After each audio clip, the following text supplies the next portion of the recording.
শুভেচ্ছা। আমন্ত্রণ দুপুরে বাংলাদেশের আয়োজনে। শুরুতেই জানিয়ে দেব শিরোনামগুলো। নির্বাচন কমিশনে দ্বিতীয় দিনের মতো চলছে আপিল কার্যক্রম। 10 জানুয়ারি থেকে নিষ্পত্তি। পোস্টাল ভোটের জন্য 15,33,000-এর বেশি আবেদন। জামায়াত নেতৃত্বাধীন জোটে আসন কমছে এনসিপির। 30 থেকে নেমে দাঁড়াতে পারে 10-এর নিচে।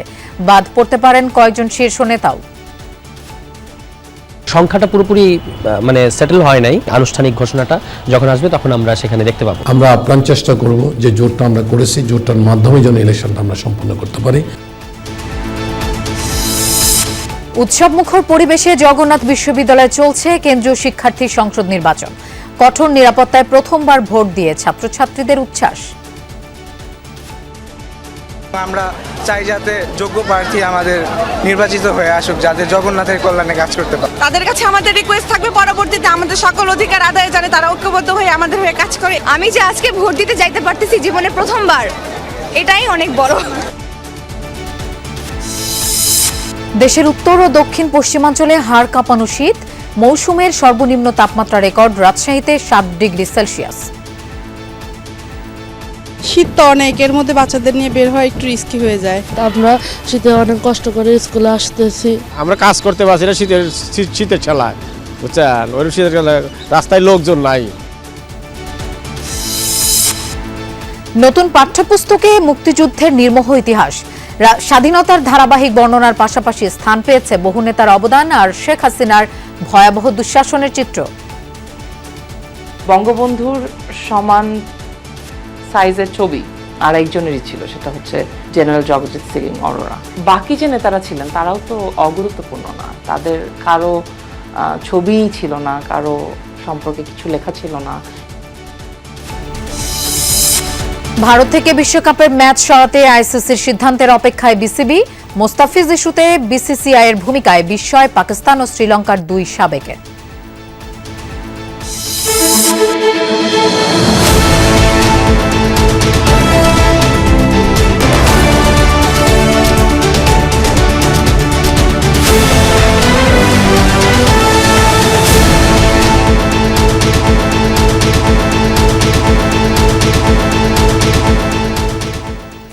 দেখছিলেন শিরোনামগুলো। এছাড়াও দেশ বিদেশের আরো খবর নিয়ে দুপুরে বাংলাদেশে আপনাদের সঙ্গে থাকছি আমি মৌসুমী আহমেদ লোপা। ত্রয়োদশ জাতীয় সংসদ নির্বাচনে প্রার্থিতা ফিরে পেতে আপিল কার্যক্রমের দ্বিতীয় দিন আজ।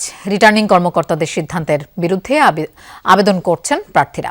একই সাথে বিভিন্ন আপত্তির নিষ্পত্তি হচ্ছে। আপিলের প্রথম দিন গতকাল ইসিতে 42টি আবেদন জমা পড়ে। ছোটখাটো তথ্য সংশোধনের জন্য প্রার্থীদের সময় দেওয়া হচ্ছে। আগামী 9 জানুয়ারি পর্যন্ত আপিল আবেদন গ্রহণ করা হবে। 10 থেকে 18 জানুয়ারি পর্যন্ত আপিলগুলো নিষ্পত্তি করবে কমিশন। প্রার্থিতা প্রত্যাহারের শেষ সময় নির্ধারণ করা হয়েছে 20 জানুয়ারি। মনোনয়নপত্র যাচাই বাছাই শেষে সংশ্লিষ্ট রিটার্নিং কর্মকর্তারা মোট 723 জন প্রার্থীর মনোনয়ন বাতিল করেছেন। এতে বৈধ প্রার্থীর সংখ্যা দাঁড়িয়েছে 1842 জন।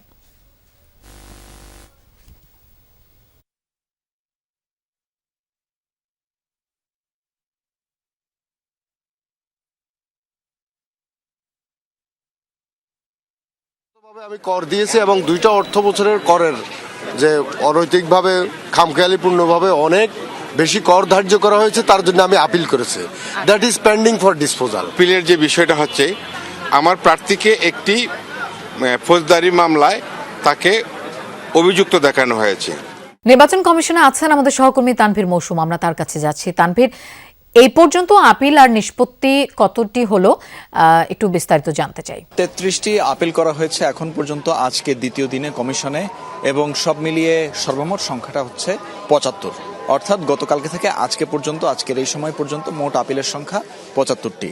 এবং সেভাবেই আসলে সময়ের সাথে পাল্লা দিয়ে সময় যত বাড়ছে সেই সাথে আপিলের সংখ্যাও বাড়ছে, এবং আপিলকারীদের আগমনে আসলে এই যে নিচে যে বুথ স্থাপন করা হয়েছে, যে 10টি অঞ্চল ভিত্তিক বুথ এবং সেই সাথে একটি কেন্দ্রীয় বুথ, সেখানে কিন্তু আসলে আমরা দেখতে পাচ্ছি যে দুপুর হওয়ার সাথে সাথে যত আসলে এই দিনটা সকালে যতটা না আসলে একটু কর্মব্যস্ততা কম ছিল, তার চাইতে এখন আসলে আমরা দেখেছি যে অনেকটাই কর্মব্যস্ততা প্রত্যেকটি বুথেই। এবং সেটি আমরা দেখতে পাচ্ছি যে প্রতিটি বুথেই আসলে যে সকল প্রার্থীরা যেই অঞ্চলে যেই আসনে এবং তার আসনটি যেই অঞ্চলের মধ্যে পড়েছে তারা সেই অঞ্চলের জন্য যে বুথটি নির্ধারিত করা হয়েছে সেখানে যাচ্ছেন। মোট 10টি বুথ এখানে খুলনা, রাজশাহী, রংপুর, চট্টগ্রাম, কুমিল্লা, সিলেট, ঢাকা, ময়মনসিংহ, বরিশাল, ফরিদপুর, এই 10টি অঞ্চলে ভাগ করে 10টি বুথ। এবং সেখানে হচ্ছে যেসব প্রার্থী যারা অবৈধ ঘোষণা হয়েছেন, যাদের মনোনয়নপত্র বৈধ ঘোষণা হয়নি, তারা আসছেন, তাদের যেসব কাগজপত্র রয়েছে সেগুলোর যে সমস্যা, সে সমস্যাগুলোও তারা ঠিক করছেন। এবং এখানে সমস্যাগুলো হচ্ছে আসলে বিভিন্ন ধরনের সমস্যা। সেই সমস্যাগুলো কীরকম? সমস্যার মধ্যে রয়েছে আপনার বিভিন্ন ধরনের কাগজপত্রের মধ্যে যে জটিলতা, সেই কাগজপত্র ছাড়াও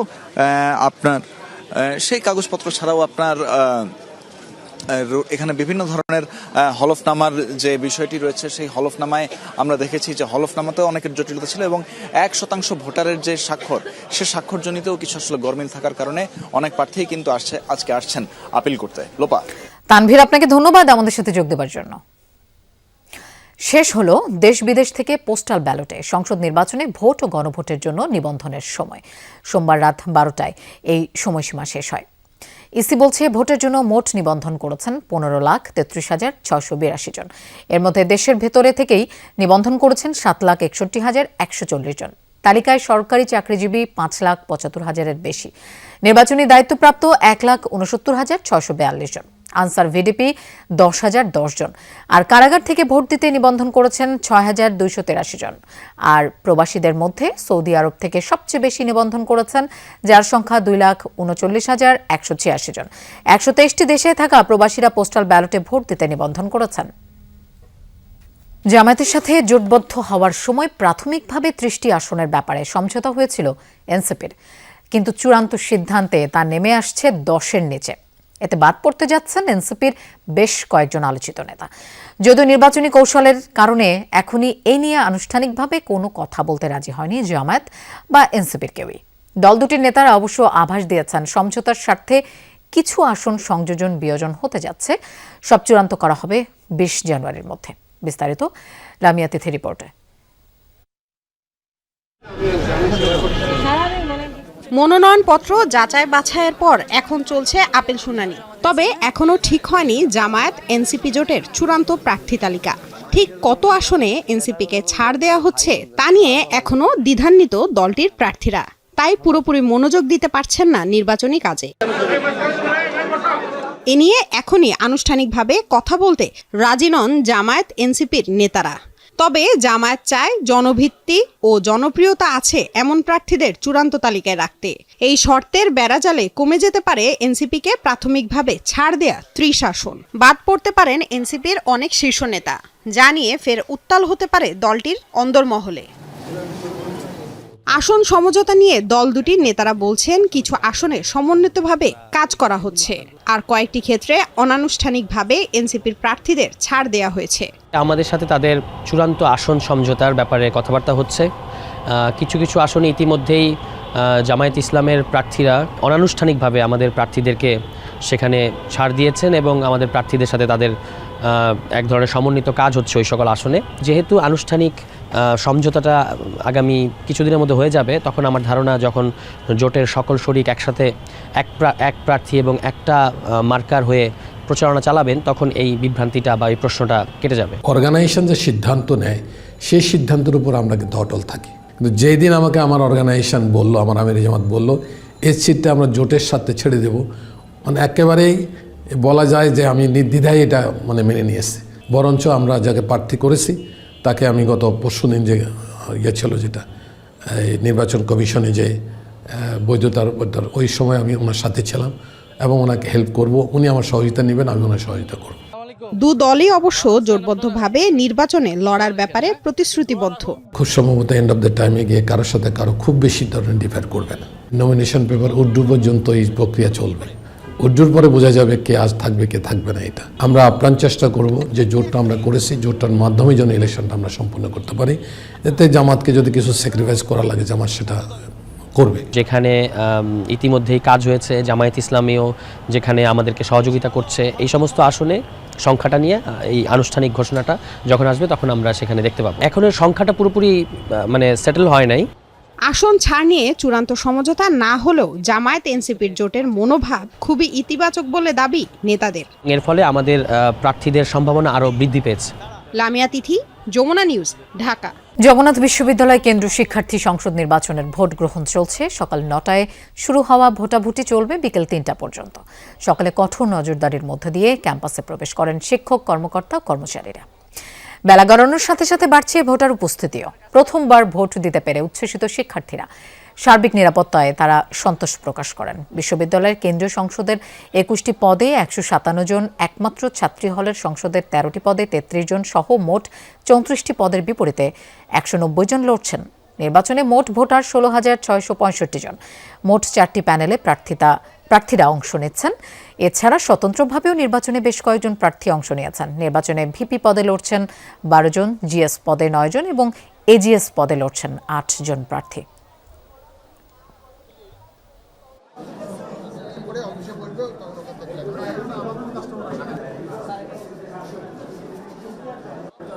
আমাদের যোগসু নির্বাচন হলো, এটা হচ্ছে আমাদের ছাত্রছাত্রীদের অধিকার আন্দোলনের অধিকার আদায়ের একটা প্ল্যাটফর্ম।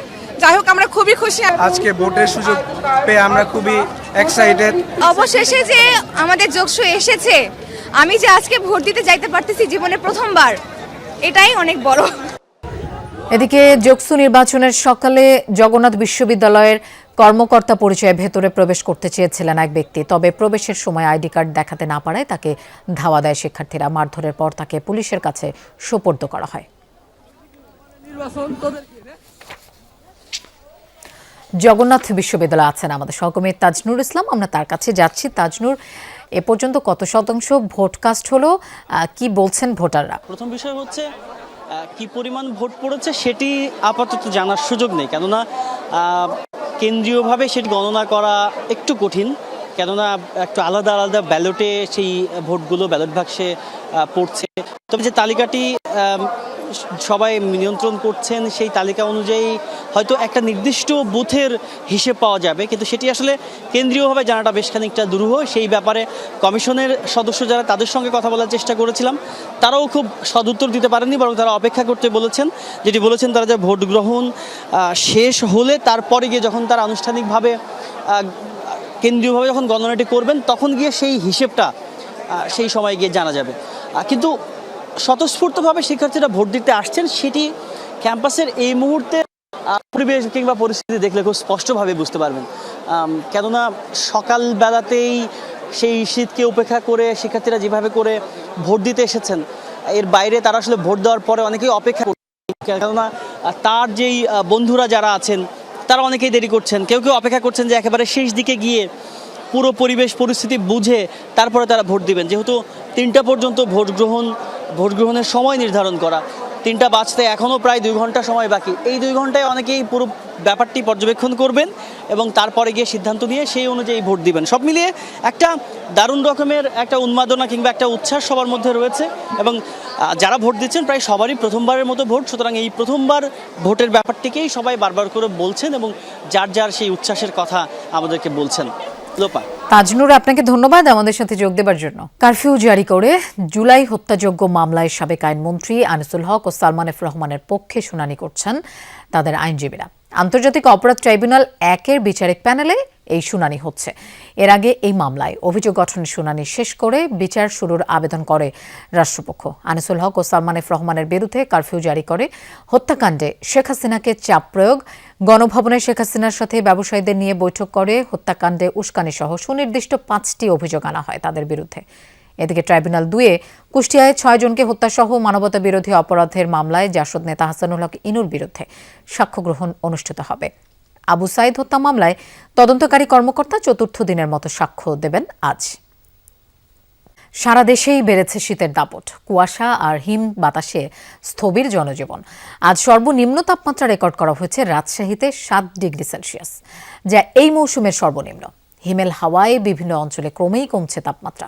কুয়াশার চাদরে ঢাকা চারপাশ। প্রয়োজন ছাড়া কেউ ঘর থেকে বের হচ্ছেন না। ভোগান্তি বেড়েছে ছিন্নমূল ও খেটে খাওয়া মানুষের। কমেছে আয় রোজগার।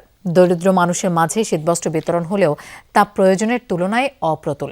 ঘন কুয়াশায় নৌ রুটগুলোতে বিঘ্ন ঘটে ফেরি পারাপারে। শীতের সাথে পাল্লা দিয়ে বাড়ছে ঠান্ডাজনিত রোগ ব্যাধিও। প্রতিদিনই নতুন নতুন রোগী ভর্তি হচ্ছে হাসপাতালগুলোয়।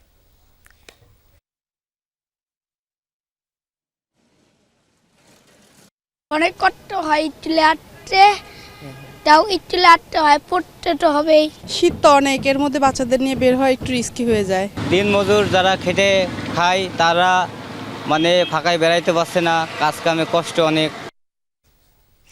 দর্শক, আমরা একটু রাজশাহীতে যেতে চাই, সেখানে আছেন আমাদের সহকর্মী তারেক মাহমুদ। তারেক, আজ রাজশাহীতে সর্বনিম্ন তাপমাত্রা একেবারেই 7 ডিগ্রি সেলসিয়াস। বেলা বাড়ার পর সূর্যের দেখা মিলেছে কিনা, শীতের তীব্রতা কতটা? বেলা বাড়ার সাথে সাথে দুপুরের দিকে সূর্যের দেখা কিছুটা মিললেও শীতের তীব্রতা কিন্তু অনেক বেশি, কারণ ঠান্ডা কনকনে যে বাতাস, সেই বাতাস কিন্তু কমছে না এবং সেই বাতাসটাই আসলে শীতের যে তীব্রতা সেটি অনেকটাই বাড়াচ্ছে। এবং আবহাওয়া অফিসের সাথে আমি কথা বলেছি, আবহাওয়া অফিস যেমনটি বলেছে যে এই ঠান্ডা আরও দিন থাকবে এবং আজকে আপনি বলছিলেন যে 7.0 ডিগ্রি সেলসিয়াস যে তাপমাত্রা এবং আজকে বাতাসের সর্বোচ্চ যে 100% কিন্তু ছিল। আমি সকাল থেকে যেমনটি দেখছি যে সকালবেলায় প্রচণ্ড ঠান্ডা এবং বেলা 11টার দিকে আসলে সূর্যের দেখা কিছুটা মিললেও পরবর্তীতে সূর্য থাকছে এবং থাকছে না, এবং এখন সূর্যের দেখা কিছুটা মিলেছে, তবে ঠান্ডা বাতাস এবং কনকনে যে শীত সেটি কিন্তু রয়েছে। এবং এই তো আমি যতটুকু দেখছি যে দারিদ্র খেটে খাওয়া মানুষের যে ভোগান্তি সেটি বেড়েছে, অন্যদিকে জনজীবন সেটাও কিন্তু অনেকটা বিপর্যস্ত হয়েছে। দিনমজুররা যেমন যারা রয়েছে রাজশাহী শহরে এবং অটো চালক, রিক্সা চালক সহ শ্রমজীবী মানুষ সকলেই বাইরে বের হচ্ছেন, তবে সকালে এবং বিকেলের পরে মানুষজন না থাকায় তাদের যে আয় সেটি অনেকটা কিন্তু কমেছে এবং এই তারা যে বাইরে কাজ করতে গিয়ে অনেক রকমের সমস্যার মধ্যে পড়ছেন প্রচণ্ড ঠান্ডায়, তবুও তারা এই কাজ করছেন তেমনটি আমি দেখতে পাচ্ছি। অন্যদিকে আমি যতটুকু দেখতে পাচ্ছি যে এখন পর্যন্ত ছিন্নমূল এবং যারা মধ্যম আয়ের যারা মানুষ রয়েছে তারা ফুটপাতের বিভিন্ন দোকানে গরম পোশাকের খোঁজে কিন্তু বের হচ্ছেন বিকেলের পর থেকে। তবে ছিন্নমূল মানুষদের জন্য যে শীতের কাপড় এবং কম্বল সেটি কিন্তু সরকারিভাবে চাহিদার তুলনায় খুবই অপ্রতুল এবং সকলের প্রত্যাশা ছিন্নমূল মানুষের তারা যেন গরম কাপড় পায়, প্রশাসনের কাছে তাদের এটি প্রত্যাশা। লোপা। তারেক, আপনাকে ধন্যবাদ আমাদের সাথে যোগ দেবার জন্য। জুলাই অভ্যুত্থানে থানা থেকে নিখোঁজ 15% অস্ত্র ও 30% গুলি এখনও উদ্ধার না হওয়া উদ্বেগের বড় কারণ মন্তব্য করেছেন নির্বাচন কমিশনার ব্রিগেডিয়ার জেনারেল অবসরপ্রাপ্ত আবুল ফজল মোহাম্মদ সানাউল্লাহ। সকালে চট্টগ্রাম সার্কিট হাউসে আইন শৃঙ্খলা রক্ষাকারী বাহিনীর সেলের মতবিনিময় সভায় তিনি বলেন, নির্বাচনে রোহিঙ্গাদের ভোট দেয়া রোধে এবং অবৈধ অস্ত্রের ব্যবহার ঠেকাতে কমিশন তৎপর। রোহিঙ্গা ক্যাম্প ও সীমান্ত সিল করার উপর জোর দেন তিনি। এছাড়াও নিরাপত্তা জোরদারে বাড়াতে হবে চেকপোস্ট। এক এলাকার সন্ত্রাসীরা অন্য এলাকায় গিয়ে যাতে নিরাপদে থাকতে না পারে সে ব্যাপারে আইন শৃঙ্খলা রক্ষাকারী বাহিনীকে সতর্ক থাকারও পরামর্শ দেন তিনি।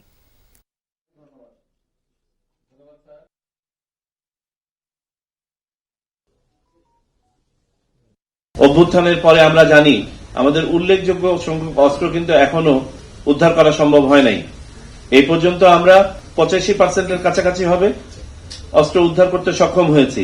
এখনো আনুমানিক 15% অস্ত্র কিন্তু উদ্ধার করা সম্ভব হয় না, এগুলো খুঁজে পেতে হবে। রোহিঙ্গাদের চলাচলের উপর অবশ্যই আমাদেরকে নিয়ন্ত্রণ আরোপ করতে হবে। দায়িত্বটা শুধু লোকাল না, ইট ইজ ন্যাশনাল। নির্মোহভাবে মুক্তিযুদ্ধের ইতিহাস তুলে ধরার চেষ্টা করা হয়েছে 2026 সালের পাঠ্যপুস্তকগুলোতে। গৌরবময় এই ইতিহাসে সব নেতার ভূমিকাই উল্লেখ করা হয়েছে নতুন বছরের বইয়ে। 3য় শ্রেণী থেকে 10ম শ্রেণীর সব বইয়েই আছে বাঙালির মুক্তির সংগ্রামের কথা। 5ম শ্রেণীর বই থেকে রয়েছে রাজাকার সহ স্বাধীনতা বিরোধী শক্তির কথা। এছাড়া এবারই প্রথম সাবেক প্রধানমন্ত্রী শেখ হাসিনার শাসনামলের বিস্তারিত তুলে ধরা হয়েছে। 1ম থেকে 10ম শ্রেণীর বাংলা ইতিহাস, বাংলাদেশ ও বিশ্ব পরিচয় এই বই বিশ্লেষণ করে আরও জানাচ্ছেন আলামিন হক অহন। সব শ্রেণীর বাংলাদেশ ও বিশ্ব পরিচয় বইয়ে মুক্তিযুদ্ধের ইতিহাস তুলে ধরা হয়েছে বহু নেতার অবদান। শেখ মুজিবুর রহমান, জিয়াউর রহমান, মাওলানা আব্দুল হামিদ খান ভাসানী, সেই সাথে জাতীয় 4 নেতা, সামরিক নেতৃত্বে জেনারেল MAG ওসমানী, সবার নামই উল্লেখ করা হয়েছে যথাযথ গুরুত্বের সাথে। যথাযথ তাহলে কেন স্বাধীনতার পর অন্তত 7 বার পরিবর্তন হয়েছে মুক্তিযুদ্ধের বয়ান। আওয়ামী লীগ সরকার পতনের পর পাঠ্যপুস্তক সমন্বয়ে কমিটিতে থাকা অধ্যাপক সামিনা লুৎফা জানান, আগের পাঠ্যপুস্তক বিশ্লেষণ করতে গিয়ে নানান রকম অভিজ্ঞতা হয়েছে তাদের। তা আমি পড়তে পড়তে নিজে অবাক হয়ে গেলাম যে প্রাচীন বাংলার রাজধানী কোটালীপাড়ার কাছে কোথাও ছিল এরকম একটা জিনিস অ্যাড হলো। তো ওইটা দেখে আমি সেটা কি সত্যি নাকি, 20-এর ভার্সনে এটা ছিল না, কিন্তু 21-এ চলে আসছে এই একটা লাইন কোত্থেকে আসলো, এটা একটা প্রশ্ন হইলো আমাদের। এমন ইচ্ছাকৃত একপাক্ষিক ইতিহাস থেকে বের হওয়া কতটা চ্যালেঞ্জ ছিল? বঙ্গবন্ধুর সমান সাইজের ছবি আর একজনেরই ছিল, সেটা হচ্ছে জেনারেল জগজিৎ সিং অরোরা। বাকি যে নেতারা ছিলেন তারাও তো অগুরুত্বপূর্ণ না, তাদের কারো ছবিই ছিল না, কারো সম্পর্কে কিছু লেখা ছিল না, এই জিনিসগুলো আমাদের লিখতে হয়েছে। রাজাকার সহ 1971-এর স্বাধীনতা বিরোধীদের ঐতিহাসিক অপরাধের বর্ণনায় কোনো শিথিলতা বা মার্জনা করা হয়নি, বরং তাদের কর্মকাণ্ডকে বাংলাদেশের ইতিহাসের অন্ধকারতম অধ্যায় হিসেবেই রাখা হয়েছে। যদিও এখনো ঘাটতি রয়েছে বলে মনে করেন পাঠ্যপুস্তক সমন্বয় কমিটির সাবেক এই সদস্য। পশ্চিম পাকিস্তানিদেরকে সাহায্যকারী বাঙালিরা তো ছিলেন, রাজনৈতিক দল ছিল, জামাতে ইসলামী ছিল, নেজামে ইসলামী ছিল, ইসলামী ছাত্র সংঘ ছিল, যারা যেই 3টা জায়গা থেকেই মূলত রাজাকার, আল বদর এবং আল শামস গঠিত হয়েছিল, তাই তো? এখন এই যে কথাটুকু আমি আপনাকে বললাম, এই কথাটুকু যদি বইতে না থাকে তাহলে কিভাবে হবে? শেখ হাসিনার শাসন আমলের কথা উঠে এসেছে অনেক পাঠ্যে, বিশেষ করে নবম-দশম শ্রেণীর বাংলাদেশের স্বাধীনতা অধ্যায়ে শেখ হাসিনাকে পরিচয় করিয়ে দেওয়া হয়েছে গণহত্যাকারী ফ্যাসিস্ট হিসেবে। বলা হয়েছে ভয়াবহ দুঃশাসন চালিয়েছে তার সরকার, কায়েম করেছিলেন চোরতন্ত্র। 2024 সালের জুলাই আন্দোলনকে বাংলাদেশের স্বাধীনতার ধারাবাহিকতা হিসেবেই তুলে ধরা হয়েছে। 1971 সালের মহান মুক্তিযুদ্ধের মধ্য দিয়ে যে গণতান্ত্রিক ও বৈষম্যহীন দেশের আকাঙ্ক্ষা তৈরি হয়েছিল, 24-এর শিক্ষার্থী জনতার গণঅভ্যুত্থানকে বলা হয়েছে তারই একটি আধুনিক ও চূড়ান্ত বহিঃপ্রকাশ। আল আমিন হক অহন, যমুনা নিউজ। রাজধানীর মোহাম্মদপুরে অভিযান চালিয়ে বেলজিয়ামের তৈরি পিস্তল সহ এক সন্ত্রাসীকে গ্রেফতার করেছে সেনাবাহিনী। সোমবার রাতে প্রাথমিক জিজ্ঞাসাবাদে নিজের কাছে বিদেশি পিস্তল থাকার কথা স্বীকার করেন মোহাম্মদ রিয়াজ। পরে তার দেয়া তথ্য অনুযায়ী বসিলার একটি রিকশা গ্যারেজে অভিযান চালানো হয়। সেখানে লুকিয়ে রাখা 7.65 মিলিমিটারের একটি পিস্তল সহ ম্যাগাজিন উদ্ধার করা হয়। এ ঘটনায় রিয়াজের অন্যান্য সহযোগীদের ধরতে একাধিক স্থানে অভিযান চালায় মোহাম্মদপুরের বসিলা আর্মি ক্যাম্পের সেনা টহল দল। যদিও কাউকে আটক করা যায়নি, রিয়াজের বিরুদ্ধে আইনি ব্যবস্থা গ্রহণের জন্য মোহাম্মদপুর থানায় হস্তান্তর করেছে সেনাবাহিনী। চট্টগ্রামের রাউজানে যুবদল নেতাকে গুলি করে হত্যার ঘটনায় মামলা হয়নি এখনো, আটকও হয়নি কেউ। মরদেহ চট্টগ্রাম মেডিকেলের মর্গে রাখা হয়েছে। ময়নাতদন্তের পর স্বজনদের কাছে হস্তান্তর করা হয় জানে আলমের মরদেহ। এর আগে গতকাল রাত 8:30টায় উপজেলার পূর্ব গুজরা ইউনিয়নে কয়েকজন দুর্বৃত্ত জানে আলমকে লক্ষ্য করে গুলি ছোড়ে। এরপর দ্রুত পালিয়ে যায় তারা। গুলিবিদ্ধ অবস্থায় হাসপাতালে নেয়ার পথে মৃত্যু হয় জানে আলমের।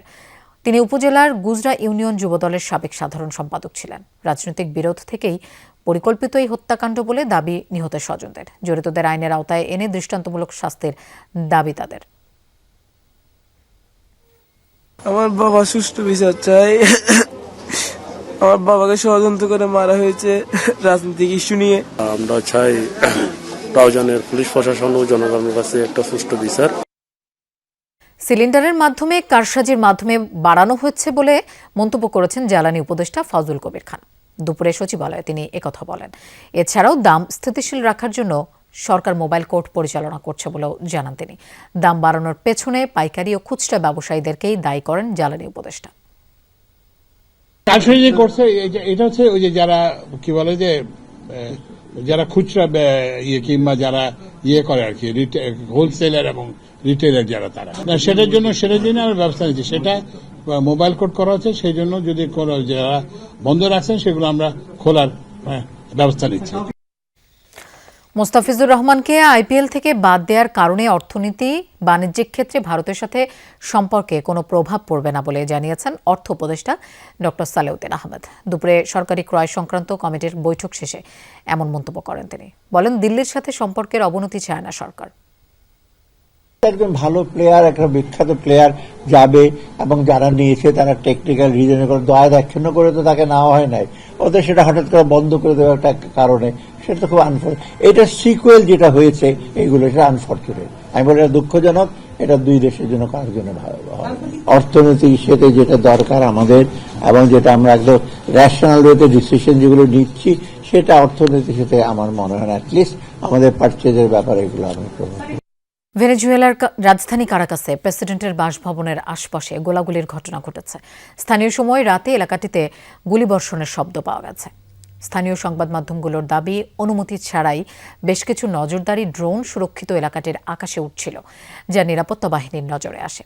পরে অ্যান্টি এয়ারক্রাফট ব্যবহার করে ড্রোনগুলো ধ্বংস করে পুলিশ। বিষয়টি খোলাসা করেছে ভেনেজুয়েলার অন্তর্বর্তী সরকারও।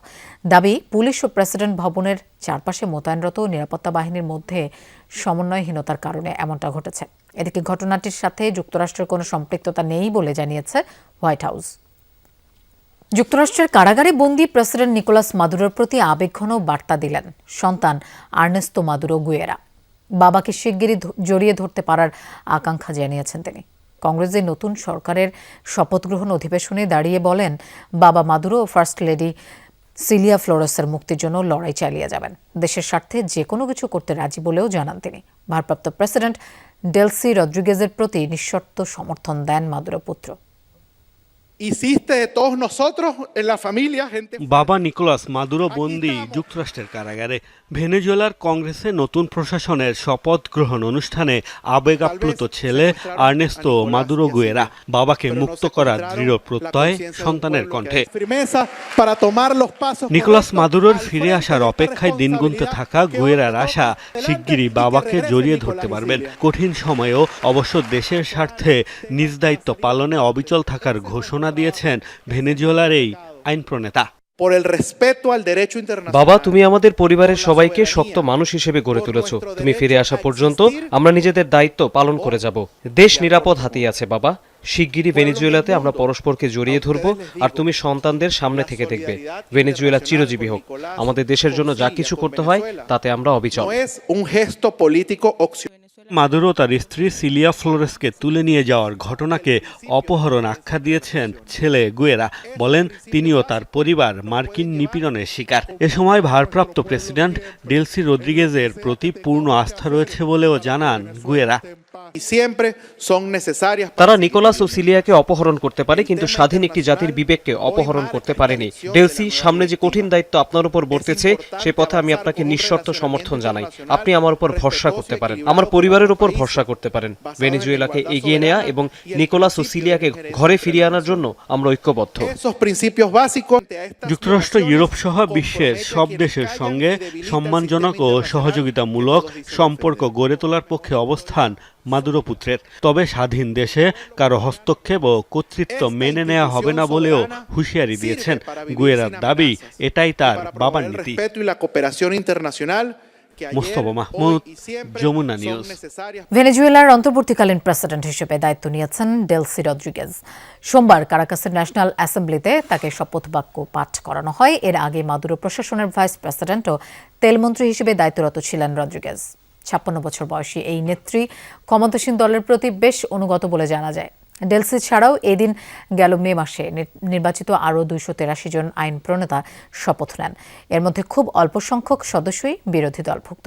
প্রেসিডেন্ট নিকোলাস মাদুরো ও তার স্ত্রীকে মার্কিন অভিযানে আটকের ঘটনায় শুরুতে কঠোর হুঁশিয়ারি দিলেও পরে সুর নরম করেন ডেলসি। মার্কিন প্রেসিডেন্ট ডোনাল্ড ট্রাম্পের হুমকি ঘিরে আবারও আতঙ্ক ছড়িয়েছে গ্রিনল্যান্ডে। ভেনেজুয়েলার মতো পরিণতি ভোগ করতে হবে এমন শঙ্কায় দ্বীপটির প্রায় 60,000 বাসিন্দা। সময় থাকতেই ওয়াশিংটনের সাম্রাজ্যবাদী আগ্রাসন রুখে দেওয়ার দাবি জানিয়েছেন স্থানীয়রা। ট্রাম্পের এমন আচরণকে রীতিমতো পাগলাটে আখ্যা দিয়েছে গ্রিনল্যান্ডের অধিবাসীরা। উত্তর আটলান্টিকের কোল ঘেঁষা গ্রিনল্যান্ড বিশ্বের বৃহত্তম দ্বীপ। নাম গ্রিনল্যান্ড হলেও দ্বীপটির 80% বছর জুড়ে ঢাকা থাকে বরফে। স্বায়ত্তশাসিত কিন্তু রাজনৈতিকভাবে ডেনমার্কের অংশ। তবে দ্বীপটির রাজধানী নুক থেকে কোপেনহেগেনের চেয়ে নিউ ইয়র্কের দূরত্বই কম। ভেনেজুয়েলায় হামলা চালিয়ে প্রেসিডেন্টকে তুলে নেওয়ার ঘটনার পরপরই উদ্ধত মার্কিন প্রেসিডেন্ট আবারও ঘোষণা করলেন জাতীয় নিরাপত্তার জন্য গ্রিনল্যান্ড প্রয়োজন তাদের। দাবি করেন ডেনমার্কের পক্ষে দ্বীপটি সামাল দেয়া কঠিন। তার এমন মন্তব্যের জেরে আবারও উত্তেজনা তৈরি হয় 21.5 লাখ বর্গ কিলোমিটারের বেশি এলাকা নিয়ে গঠিত ভূখণ্ডটিতে। ট্রাম্পের গ্রিনল্যান্ড দখলের ইচ্ছা অযৌক্তিক। আমার মনে হয় সে লোভী, তাকে বাধা দিতে হবে, জানাতে হবে এটি তার জন্য নয়, এটি চাওয়া কেবল পাগলামি।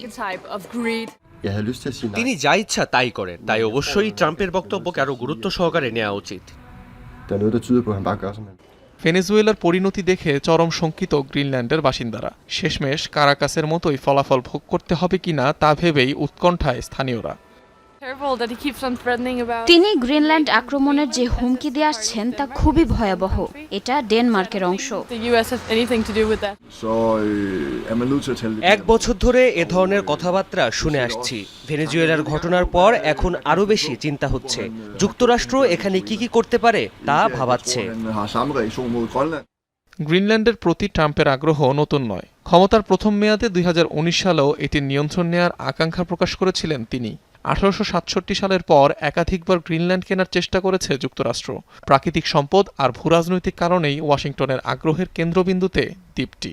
1951 সালে ডেনমার্ক ও যুক্তরাষ্ট্রের মধ্যকার চুক্তি অনুযায়ী গ্রিনল্যান্ডে সামরিক ঘাঁটি স্থাপন করে ওয়াশিংটন। অনিক রহমান, যমুনা নিউজ। নিরাপত্তাজনিত কারণে ভারত থেকে বিশ্বকাপের ম্যাচ সরিয়ে নেয়ার জন্য আইসিসির কাছে যে মেইল পাঠিয়েছিল বিসিবি, তার জবাব মঙ্গলবার দুপুর পর্যন্ত দেয়নি ক্রিকেটের নিয়ন্তা সংস্থাটি। সোমবার সন্ধ্যায় বাংলাদেশের দাবির প্রেক্ষিতে আইসিসির সাথে বৈঠক হবে এমন কথা জানান বিসিবি সভাপতি আমিনুল ইসলাম বুলবুল। কারণ এটা আইসিসির কাজের প্রোটোকল। তবে কখন হবে সেই বৈঠক সেটা এখন পর্যন্ত নিশ্চিত নয় বিসিবি। বাংলাদেশ ক্রিকেট বোর্ড যে মেইল দিয়েছে ক্রিকেটের নিয়ন্ত্রণ সংস্থাকে, তার উত্তর আসেনি এখনো। ফিরতি মেইল এলে ধারণা মিলতে পারে কখন কিভাবে হবে আইসিসি আর বিসিবির কর্মকর্তাদের বৈঠক। মোস্তাফিজ রাজনীতির সাথে জড়িত না, যা ঘটেছে দুঃখজনক বলছেন পাকিস্তানের জনপ্রিয় ধারাভাষ্যকার রমিজ রাজা। বাংলাদেশ সঠিক, ক্রিকেটারদের নিরাপত্তা সবার আগে। পাকিস্তানের সাথেও এমন ঘটেছে যা ক্রিকেটের স্পিরিট নষ্ট করে। সহকর্মী হাসান আল মারুফকে দেয়া এক সাক্ষাৎকারে এমনটাই বলছেন সাবেক এই ক্রিকেটার। ক্যামেরায় ছিলেন জাকির হোসেন জাকি।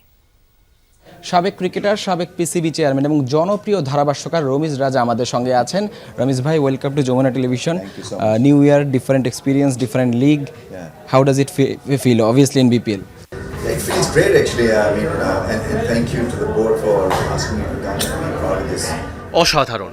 বোর্ডকে ধন্যবাদ জানাই আমাকে এই টুর্নামেন্টে ডাকার জন্য। সিলেটের পিচ আমাকে মুগ্ধ করেছে। বলের মুভমেন্ট আছে, বাউন্সও আছে। আশা করি ব্যাট এবং বলে ভারসাম্য থাকবে।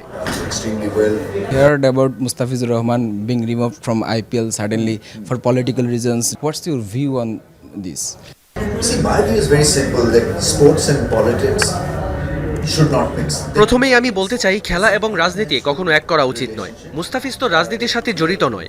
যা ঘটেছে খুবই দুঃখজনক। শুধু বাংলাদেশের সাথে নয়, পাকিস্তানের সাথেও একই ঘটনা ঘটেছে। এর শেষ কোথায় আমি জানি না। আমার মতে এটা ক্রিকেটের স্পিরিটকে নষ্ট করছে। The similar reason Bangladesh cricket is not willing to travel to India for T20 World Cup. So what's your thought on that specific decision made by BCB? See, emotions are running high. ক্রিকেটটা আমাদের কাছে emotion. Asia কাপেও এমনটাই হয়েছিল। ভারতের ম্যাচগুলো সরিয়ে নেওয়া হয় ভিন্ন এক ভেন্যুতে। আমার মতে বাংলাদেশও তাদের জায়গা থেকে সঠিক, কারণ প্লেয়ারদের সেফটি সবার আগে। থ্যাংক ইউ রমেশ ভাই ফর ইউর টাইম। রাজনীতির গ্যারাকলে ক্রিকেট। ভারত পাকিস্তানের পর বাংলাদেশ ভারত অস্থিরতা, এই ক্ষতিটা আদতে কার? নিশ্চয়ই ক্রিকেটের। তবে বাংলাদেশ ভারতের অস্থিরতা কিংবা সংকট সমস্যা শেষ পর্যন্ত কোথায় গিয়ে দাঁড়ায় সেটা এখন বড় প্রশ্ন। হাসান আল মারুফ, যমুনা স্পোর্টস, সিলেট। মোস্তাফিজের আইপিএল থেকে বাদ পড়ার ইস্যুতে দুঃখ পেয়েছেন লঙ্কান ধারাভাষ্যকার পারভেজ মাহরুফ। ফিজের না থাকা কলকাতা আর আইপিএল উভয়ের জন্যই ক্ষতি। বাংলাদেশ বিশ্বকাপের দ্বিতীয় রাউন্ডে যাবেন বলছেন সাবেক এই লঙ্কান ক্রিকেটার। দেশ জুড়ে এখন আলোচনার পুরোটাই যেন মোস্তাফিজকে আইপিএল থেকে সরিয়ে দেওয়ার সিদ্ধান্তে সরগরম। দেশ ছাপিয়ে আন্তর্জাতিক পর্যায়ের ক্রিকেটাঙ্গনেও এখন আলোচনায় এটি। বিপিএলে ধারাভাষ্য দিতে আসা পারভেজ মাহরুফ বলছেন, মোস্তাফিজকে বাদ দেওয়াটা কলকাতা আর আইপিএল উভয়ের জন্যই ক্ষতি। টাইগার পেসারের জন্য দুঃখ পেয়েছেন বলছেন এই Lankan. He's one of those players where I'm pretty sure he would have, cherished his opportunity playing in. Mustafiz অবশ্যই কেকেআরে খেলার সুযোগটা নিতে চাইতো। আইপিএল আর কেকেআর উভয়ের জন্যই ক্ষতি। সাবেক ক্রিকেটার হিসেবে ফিজের জন্য আমার খারাপ লাগছে। সে টি-20তে অন্যতম সেরা বোলার। আমার সাথে যদি কথা হয় বলবো ভেঙে পড়ো না, পরিশ্রম করে যেতে হবে। I'm pretty sad for Mustafiz and I feel sorry for him. মুস্তাফিজকে বাদ দেওয়ার পর নিরাপত্তা ইস্যুতে টি-20 বিশ্বকাপে ভারতের মাটিতে না খেলার সিদ্ধান্ত নেয় বাংলাদেশ। ব্যালেন্সড দল আখ্যা দিয়ে সাবেক এই লঙ্কান ক্রিকেটারের ভাবনা দ্বিতীয় রাউন্ডে যাবে team Tigers. They got the men, they got the bases covered. Bangladesh বেশ ভালো দল। আমার মনে হচ্ছে বাংলাদেশ দ্বিতীয় রাউন্ডে কোয়ালিফাই করবে। শ্রীলঙ্কার মাটিতে খেলা হলে ভিন্ন ভিন্ন কন্ডিশন থাকবে সেখানে। শান্ত দুর্দান্ত ফর্মে আছে, সে সুযোগ পায়নি, দুর্ভাগ্যজনক। I always believe that it's all about the momentum. তবে আইসিসির জন্য সূচি পুনর্নির্ধারণ করে বাংলাদেশের ম্যাচ কলকাতা থেকে সরিয়ে শ্রীলঙ্কায় দেয়াটা কঠিন বলছেন এই লঙ্কান ধারাভাষ্যকার।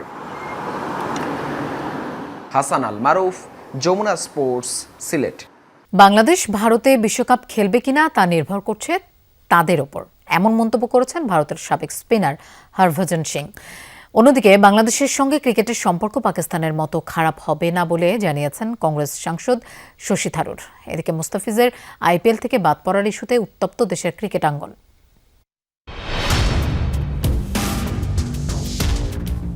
দরজায় কড়া নাড়ছে ক্রিকেটের সবচেয়ে জমজমাট আসর টি-20 বিশ্বকাপ।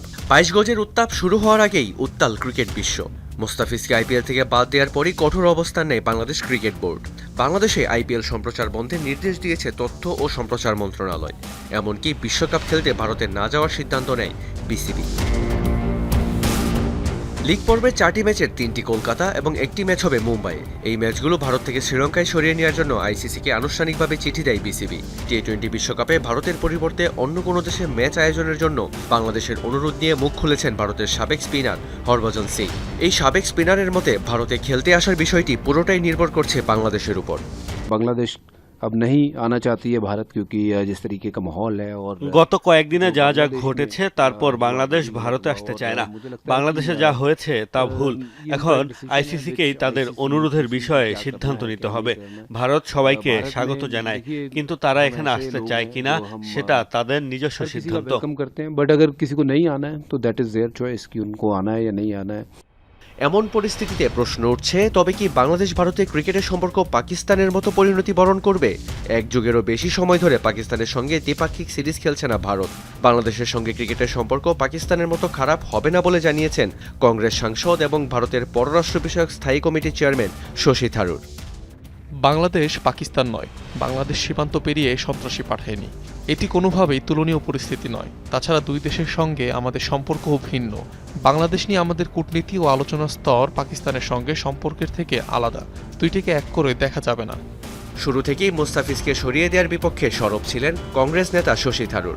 অন্যদিকে ক্রিকেট ভক্তদের ভয়, বাইরের এই রাজনীতির প্রভাবে দক্ষিণ এশিয়ার ক্রিকেটীয় ভ্রাতৃত্বে কোনো ভাটা পড়বে কিনা। রিয়ান রাফতি, যমুনা স্পোর্টস। দর্শক, দুপুরে বাংলাদেশের প্রথম ঘন্টা থেকে বিদায় নিচ্ছি আমি মৌসুমী আহমেদ লোপার। পরের ঘন্টার খবর নিয়ে ফিরবেন সহকর্মী নুসরাত বৃষ্টি। সাথেই থাকুন।